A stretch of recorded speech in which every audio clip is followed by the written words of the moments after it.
It's hearing, I just want to look like everyone else because then I don't get laughed at. Hearing that someone wants to change, not because of them, but because of how they've made them feel. That's something that I aspire Little People UK to change. When people look from the outside in, you just see someone of short stature and you don't see everything else. It's like an iceberg. You see the person who is a little person and think that they can still do everything that you can do. The only issue is the height. However, there's so much more to that. There's so many more medical issues that come because of dwarfism. They don't feel accepted in society, and that's the hardest part, and that's why we have people who take their lives because of the mental health side of it, because they feel that they're fighting a losing battle. Even if there's all the help out there in the world, there's no way to access it for people sometimes. This world isn't built for little people. It's not built for people who look like me or who have my physical structure.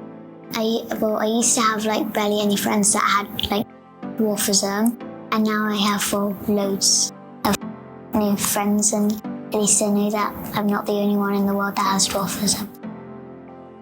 It's always a difficult aspect to sort of talk about because it's such a personal thing.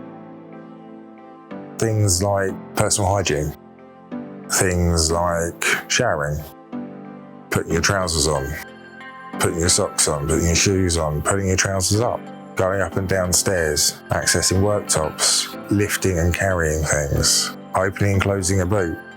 It's the things that people take for granted every day. They're all things that are harder for people with dwarfism because of the way our bodies are proportioned or disproportioned. Society structure is the biggest challenge because before we've even done what we want to do, we have to navigate how we're going to reach something off a shelf, or how we're going to use a public restroom, or how we're going to reach a light switch, or before that, how we're going to get on the next train. That mentality that we're required to have, because again, the awareness of dwarfism isn't there, is for me, biggest challenge that exists. I was brought up in a average height world with average height parents. Ellie's brought up in a world with two people with achondroplasia, and it's a place where we know how much it means to her. So as much as sometimes it might be on a weekend where we have something else on, we always make sure that we can do it, and we actually cancel other things so that she can be at this event. I was sort of diagnosed with dwarfism. I was 2 months old, and my parents were told that I had dwarfism. I think the term they used was circus dwarf. We were given a picture of an older man, and they said, "This is what your son will look like," and that was it. And our worlds, it was really hard. LP UK supports people in many different ways. We offer advice and support, peer-to-peer support. We're able to people can talk through their problems with others.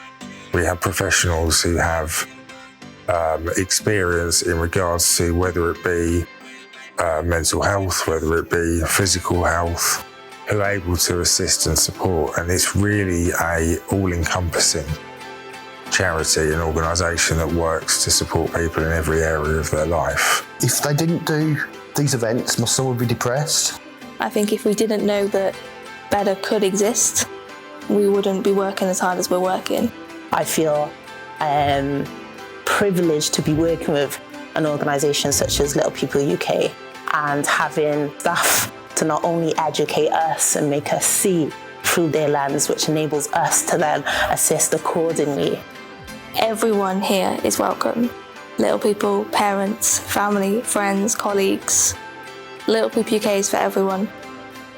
We meet you where you are. We celebrate you for who you are.